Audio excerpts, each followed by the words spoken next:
it into something that people can use as a war tool. And that's the problem, because those things are done intentionally, because not everybody can be the same, but in the difference, there can be unity. But people take that one thing that makes you different and use it as a tool and focus on it, which is the problem. And I think it's evil. Actually, the problem could even be much more fundamental than that. We all understand what it means to be the tribe we come from, but we don't have a bigger identity that we aspire to beyond. And I've always used the example of Americans, and I don't know about whether that's how Americans believe. But when you're outside, you feel the American identity is so strong that even if you are Latino, you want to be a Latino who aspires to that particular identity, because it has benefits. It has because they all protection. There is no bigger example of how different people came together, unified, than the United States. Yes. Because every single body. That's why when Trump comes and talks about who are they? Immigrants. Yeah. They are all immigrants. They've all come from different parts. But it is in the difference that they realize that there can be unity, like you say, something to aspire there's to. an investment in nationhood. The thing about us, we are very big in nation building. We are doing structures, we are doing things. We don't have, and I pray we are going to get there as a country. We do not have a focused effort in nationhood. Today, if you ask somebody, what does it mean to be a Kenyan? They have no clue, right? Until you get out of the country and you see another Kenyan in the airport. They're like, ooh, we only wait to. But you see, it only becomes we only wait to outside. Outside, yeah. We don't have, I wish we would get a ministry and who just innovates. There's a time we tried to do a Kenyan outfit and then that thing just died. Yeah. But you see, that's it. We have a Kikuyu way of dressing, we have a Kikuyu way of talking, we have the Luo way of dressing, a Luo way of talking. What is a Kenyan way of dressing? What is a Kenyan way of speaking? Nigeria has a Nigerian way of behaving. And you'll find that as much as they have their own differences, there's a thing they say that makes them Nigerian. We haven't invested enough in a Kenyanness. Look at Rwanda. Kagame has spent so much time trying to make Rwanda an identity.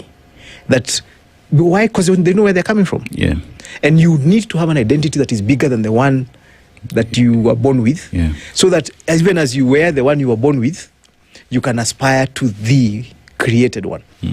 Kenyans, if we're going to kill this negative ethnicity, we're only going to kill it by replacing how I feel about being Kikuyu by something else that makes me feel even better in Kenya. So I can comfortably be Kikuyu. We can be that coat of many colors. I can comfortably be red or yellow in a coat that has many other colors without running over any of them. Why? Because the coat is the most important thing. It is not my red color or my red section. It is that when we are a coat like this, we are powerful, we are strong, we are many good things. And in that way, I will be very happy to be part of the whole. Today, there's no advantage in being part of the whole. In fact, you feel as if you are safer and more politically powerful by being a small part. If we could make a situation where when we come together, those cartoons we used to watch, and then robots unite, robots would come from everywhere, and then and then they all become this one big robot. Now, if we created a part where I can plug in as a Kikuyu, you can plug in as a Luo, you can plug in as a Luya, you can plug in as a Kalenjin, and then the outfit that we create is powerful and serves us, makes me feel safer, makes me feel more economically capable, makes my environment better, then we are going to be interested in a Kenyanness. But for now, the identity that serves you is your natural tribal one. It's where you draw back on. It's where when you feel unsafe, that's where you run.